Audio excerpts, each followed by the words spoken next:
Vamos a ver algunos procesos por los cuales pasan las ecuaciones de óxido-reducción. Primero vamos a hacer una introducción, hablamos de los procesos y luego vamos a balancear ecuaciones utilizando el método redox. Observemos que en nuestro entorno tenemos muchos de los procesos de óxido-reducción, entre los cuales podemos observar la oxidación del hierro. Cuando está expuesto a condiciones agresivas, observamos una capa color marrón, que es el óxido de hierro, producto de la reacción entre el hierro y el oxígeno.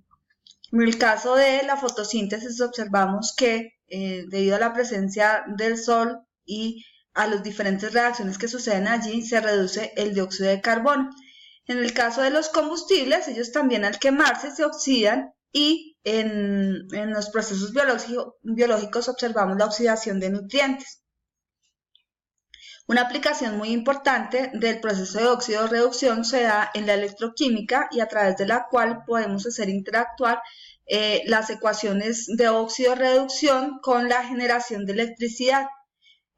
Aplicaciones vemos muy continuas como en las baterías de los carros, en las baterías portátiles, de pilas AA, pilas cuadradas, etcétera, etcétera. Recordemos que en los procesos de óxido-reducción es importante la transferencia de electrones.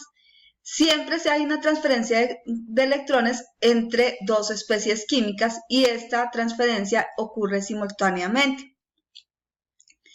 Durante los procesos de óxido-reducción ocurren dos. El primero se denomina oxidación. En ella un átomo o un ion se oxida debido a que aumenta su estado de oxidación como consecuencia de que pierde dos electrones. Entonces, vemos aquí el ejemplo, el zinc pasa de su estado de oxidación de 0 más 2, bien, debido a que ha perdido dos electrones. Bien, aquí vemos el calcio, pasa de su estado de oxidación de 0 a más 2 debido a que pierde dos electrones. Está aumentando el estado de oxidación debido a que pierde carga eléctrica negativa. Estas sustancias que se oxidan reciben el nombre de agentes reductores. Otro proceso que ocurre es el proceso de reducción. En este caso, un átomo o un ion se reduce debido a que disminuye su estado de oxidación como consecuencia de que gana o acepta electrones. Bien, el cobre pasa de más 2, ¿cierto?, a 0 en esta reacción debido a que ha capturado dos electrones. Observemos que ha disminuido su estado de oxidación, por tanto, su carga eléctrica negativa aumenta. Esta especie química que se reduce se le denomina agente oxidante. En estos procesos de óxido-reducción hay transferencia de electrones siempre desde un agente reductor hasta un agente oxidante. Entonces, el zinc pasa de 0 a más 2, pierde electrones y el zinc le cede los electrones al cobre. Como consecuencia de ello, el cobre se reduce y el zinc se oxida. Siempre se esquematizan, debido a esos dos procesos, dos semirreacciones. La primera es la semirreacción de oxidación. En ella, el agente reductor, bien, se oxida y cede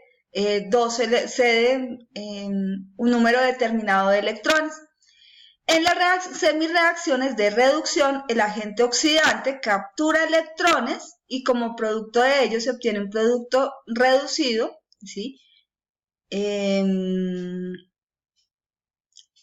con una carga eléctrica mayor y un estado de oxidación menor. Vamos acá a algunos ejercicios. Tenemos aquí 7 semirreacciones, vamos a aprender a identificar cuando tenemos un proceso de oxidación, cuando tenemos un proceso de reducción y cuando tenemos un agente oxidante, cuando tenemos un agente reductor. Para ello es importante analizar los estados de oxidación. En el caso del aluminio, el estado de oxidación en los reactivos es 0 y en los productos es más 3, lo que quiere decir que aumentó su estado de oxidación, lo que significa que ha perdido electrones. Como consecuencia de ellos se ha oxidado y el proceso es de oxidación. Bien. Al aluminio se le denomina agente reductor. Bien. En el caso del calcio, el calcio está pasando de +2 a un estado de oxidación de 0. Está reduciendo su estado de oxidación, por tanto ha ganado 2 electrones y el proceso es de reducción. En el caso del magnesio, el magnesio tiene un estado de oxidación de 0, pasa a magnesio +2, ha aumentado su estado de oxidación, por tanto ha cedido 2 electrones y en este caso hay un proceso de oxidación. Y les dejo los demás ejercicios para que los trabajen y si tienen dudas me los indiquen en clase. Es importante aclarar que para poder determinar los estados de oxidación de cada uno de los átomos, de los elementos, de los compuestos, se debe asignar este número utilizando unas leyes básicas o unas reglas básicas que trabajamos en clases pasadas. Voy a saltar este proceso porque ya lo trabajamos hace 2 semanas. Ahora bien, vamos a utilizar el método de óxido-reducción para balancear ecuaciones. Bien, lo primero que tenemos que tener es una ecuación en la cual haya transferencia de electrones. Lo segundo es determinar el estado de oxidación de cada uno de los elementos de los compuestos. Bien, el primer compuesto que tenemos en los reactivos se llama dióxido de manganeso, ¿sí? Vamos a asignar los estados de oxidación. Recordemos que el oxígeno siempre trabaja con -2 para la mayoría de los compuestos, ¿bien? Por tanto, 2 por -2 me daría -4. Estoy multiplicando el subíndice por el estado de oxidación y me está dando la carga eléctrica de los átomos de oxígeno presentes en la molécula. En este caso es -4. Asigno un estado de oxidación al manganeso de +4 para que la molécula quede neutra. Para el ácido clorhídrico, el cloro tiene un estado de oxidación, el hidrógeno trabaja con un estado de oxidación de +1 para la mayoría de los compuestos y, por tanto, el cloro tiene que trabajar con un estado de oxidación de -1 con el objeto de que la molécula quede neutra. Para el cloruro de manganeso, el cloro siempre trabaja con -1 en los cloruros, 2 por -1 me da -2, por tanto, el manganeso debe tener una carga eléctrica de +2 con el objeto de que quede la molécula neutra. En el caso del cloro, al encontrarse en estado libre, tiene un estado de oxidación de 0, y para el agua, el estado de oxidación del hidrógeno es +1 y el del oxígeno es -2. Habiendo establecido los estados de oxidación, escribo las especies químicas que cambiaron su estado de oxidación.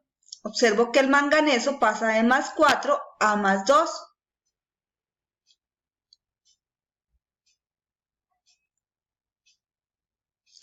Y el cloro está pasando de -1 en el ácido clorhídrico a 0 en el cloro en estado libre. Entonces, HCl, perdón, acá no es H, tengo que colocar solamente la especie que se reduce, que es el cloro, y cloro -1 pasa a 0, a cloro 0, con estado de oxidación 0.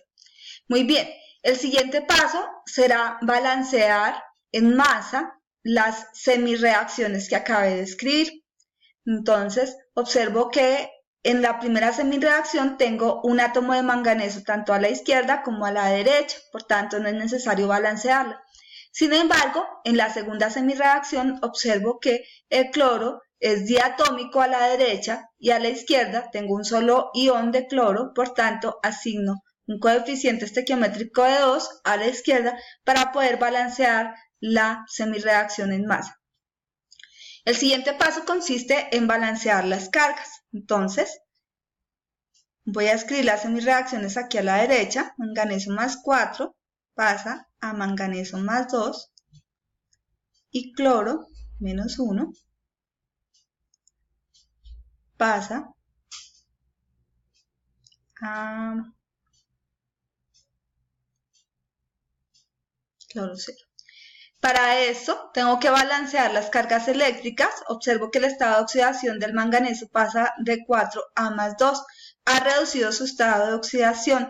Por tanto, en este caso ha ganado 2 electrones. Entonces coloco los 2 electrones acá y el proceso es de reducción. En el caso del cloro, tengo que multiplicar el coeficiente estequiométrico por el estado de oxidación, me da -2, y acá tengo un estado de oxidación de 0. Ha aumentado el estado de oxidación, por tanto la sustancia se está oxidando.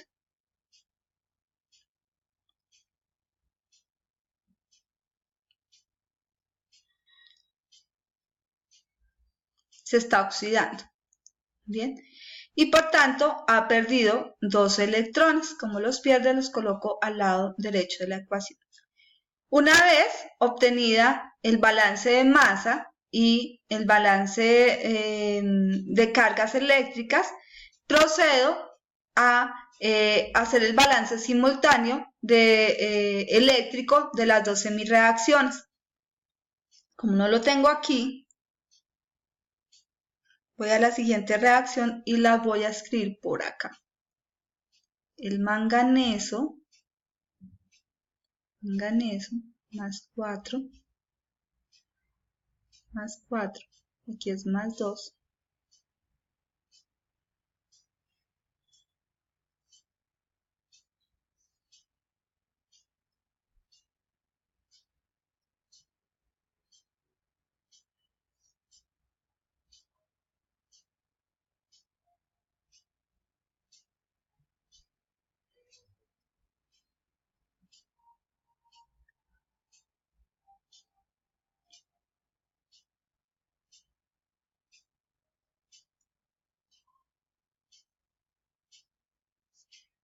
Y aquí cloro diatómico.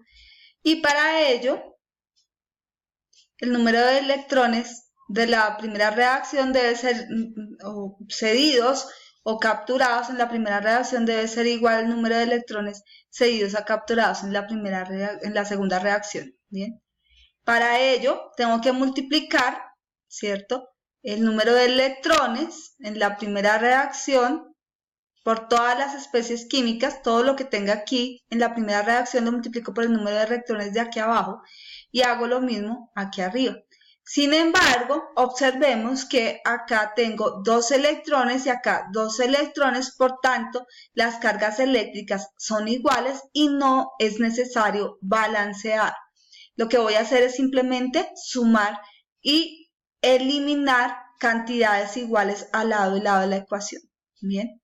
En este caso, tengo manganeso más 4 más 2 Cl1 más 2 electrones. Y acá tengo manganeso más 2 más Cl2, 0 más 2 electrones.